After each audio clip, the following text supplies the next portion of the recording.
Au nom du Père et du Fils et du Saint-Esprit. Amen. Mon Seigneur et mon Dieu, je crois fermement que tu es ici, que tu me vois, que tu m'entends. Je t'adore avec profonde révérence, je te demande le pardon de mes péchés et la grâce de faire avec profit ce moment de prière. Ma Mère Immaculée, Saint Joseph, mon Père et Seigneur, mon ange gardien, intercédez pour moi. Jésus, agrandis mon cœur. Agrandis mon cœur parce que, face à ces mots, jeûne, abstinence, lutte, conversion, ascèse, pénitence, des mots qui reviennent en boucle depuis le début du carême, au point que cette période de l'année peut même en rebuter plus d'un. Bien, face à tous ces mots, eh bien, nous pouvons nous dire, mais Seigneur, j'ai besoin que tu agrandisses mon cœur. Parce qu'on pourrait se dire, mais si Jésus nous a sauvés comme une, une fois pour toutes sur la croix, il y a 2000 ans, comment se fait-il qu'il faille se mettre chaque année au combat? Son salut n'est-il donc pas total, définitif? Bien sûr qu'il l'est.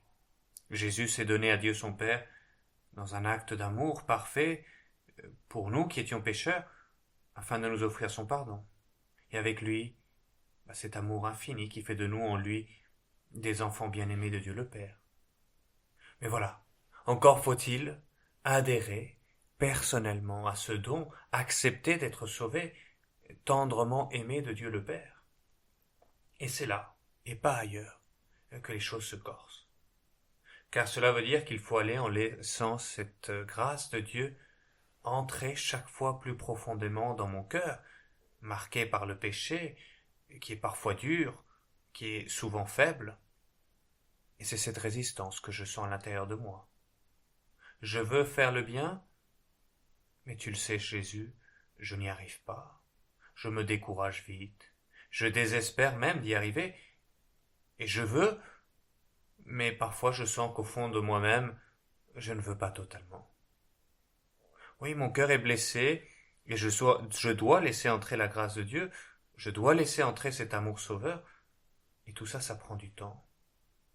On s'en rend compte, on a du mal à pardonner à un voisin, ce qui m'a fait l'autre jour, j'ai encore plus de mal à pardonner à un ami, je te dis pas à quelqu'un de ma famille.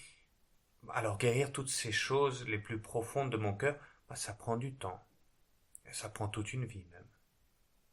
Et c'est pour cela qu'au début de ce temps de prière, je te dis, Seigneur, et tout au long du carême, Jésus, viens agrandir mon cœur.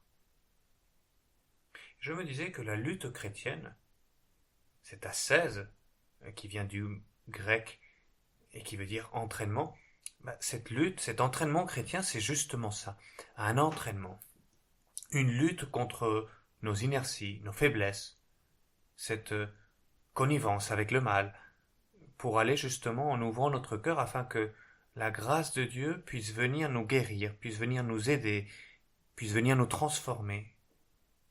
Toute une vie. Au ciel, la lutte cessera. Mais ici-bas, ça fait partie de notre condition de chrétien.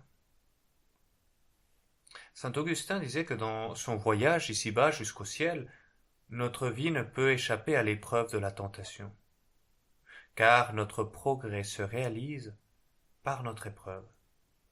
Personne ne se connaît soi-même sans avoir été éprouvé.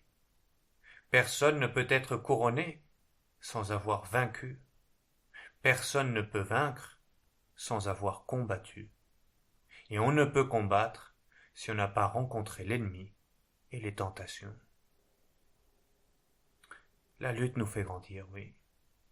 La lutte est nécessaire pour accueillir chaque fois mieux et plus pleinement ton amour, Seigneur. Et c'est pour cela que Saint José Maria pouvait dire à la fin de sa vie, comme un testament pour ses fils et ses filles spirituelles, mais tel est notre destin ici sur terre. Lutter par amour jusqu'au dernier instant. Et il ajoutait, Deo gratias, merci Seigneur.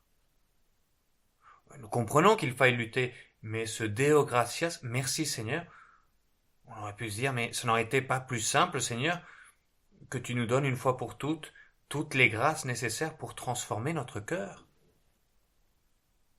Et c'est pour cela, pour bien comprendre l'importance de la lutte dans la vie chrétienne, que chaque année, le premier dimanche de Carême, hier, nous écoutions dans l'Évangile que juste après le baptême, toi Seigneur, tu as été appelé par l'Esprit au désert pour y être tenté, nous dit l'Évangile, tenté par le diable. Une scène mystérieuse, celle-là. Jésus, venu réconcilier le monde avec Dieu, inaugure son ministère de salut justement par la lutte contre le diable dans des pratiques de pénitence et jusque même les tentations. Et c'est le Fils unique de Dieu, c'est le seul qui est véritablement et pleinement sauvé ici-bas, sur terre, c'est lui qui est tenté, lui qui est le salut même, qui sent la fatigue, qui sent l'épuisement de la faim et de la soif, et qui va jusqu'à sentir la tentation du diable. Et moi, Seigneur, je me disais que toi, le Fils de Dieu, tu acceptes de te soumettre à la tentation parce que ce salut que tu es venu apporter, cette libération de l'esclavage du péché, c'est surtout pour nous inviter à participer de ta condition de Fils de Dieu et de Fils bien-aimé, de Fils sauvé, et qui peut par conséquent lutter, justement, par amour. Non pas ne plus lutter du tout, ça ce sera le ciel, mais lutter ici-bas comme moyen de grandir dans l'amour, comme moyen de manifester cet amour, comme moyen de participer par amour au salut du monde. Ici-bas sur terre, ma condition de chrétien, c'est de lutter par amour jusqu'au dernier instant. Rappelle-toi les réactions de Jésus face aux 3 tentations du diable. La tentation de la faim, la promesse des pains, après l'épreuve de Dieu en demandant ce miracle de la lévitation au-dessus du temple, et enfin la demande de la part du démon de cette adoration en échange des royaumes de la terre. Et face à ces 3 tentations qui résument ces 3 tendances innées en nous, blessées par le péché, ce plaisir sensuel, cet honneur, ce désir de pouvoir, quelle est la réponse de Jésus? La confiance en Dieu, et une confiance qui est toute filiale. L'homme ne vit pas seulement de pain, mais de toute parole qui sort de la bouche de Dieu. C'est ta réponse, Seigneur, face à cette première tentation du pain. Tu ne mettras pas à l'épreuve le Seigneur ton Dieu. Réponse à la deuxième tentation. C'est le Seigneur ton Dieu que tu adoreras, à lui seul tu rendras culte. Réponse finale qui fait fuir le diable. Et à chaque fois, face à l'épreuve de la vie, face à chaque tentation, tu nous apprends, Seigneur, que le secret de la victoire se trouve dans cette confiance filiale en l'amour de Dieu le Père. Et c'est ta prière, et c'est ton ascèse, cette lumière pour répondre au diable, mais aussi la force et le courage pour refuser fermement le mensonge et le mal. La lutte chrétienne, elle est là, et elle est l'occasion de manifester l'amour, de grandir dans l'amour. C'est le chemin que tu nous indiques, Seigneur, pour te suivre. Luc, dans son évangile, compare le Seigneur à Adam, parce qu'effectivement, là où Adam, le premier fils de Dieu, avait failli, Jésus, qui est le nouvel Adam, qui inaugure une nouvelle humanité, une nouvelle manière de vivre en fils de Dieu, remporte la victoire en se tournant vers Dieu le Père, en se convertissant, dans le sens de se tourner vers Dieu. Matthieu, de son côté, décrit cette scène plutôt en prenant comme référence Moïse, parce qu'effectivement, là où Israël, le peuple de Dieu, avait choisi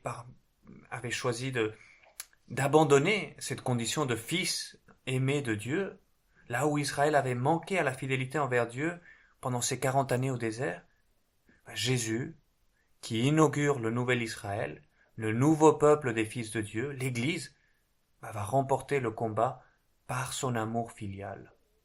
Jésus va renouveler cette confiance envers Dieu le Père qui avait manqué aussi bien à Adam qu'à Israël. Et c'est cela, ni plus ni moins, que nous nous proposons de faire dans ces 40 jours de carême. Oui, la liturgie du carême, disait saint José Maria, prend parfois des accents tragiques lorsque nous réfléchissons à ce que signifie pour l'homme le fait de s'écarter de Dieu. Mais cette conclusion n'est pas le dernier mot, disait-il. Le dernier mot, c'est Dieu qui le dit, et c'est la parole de son amour rédempteur et miséricordieux, et donc l'assurance de notre filiation divine. C'est cet esprit de filiation, d'union aimante à Dieu mon Père, qui doit être ma lutte, mon ascèse, mes pratiques de pénitence les prochaines semaines. C'est cet esprit qui oriente aussi ma conversion du carême pour en faire un retour sans cesse renouvelé vers ce Père très aimant qui ne veut que ça, agrandir mon cœur pour me faire grandir dans son amour.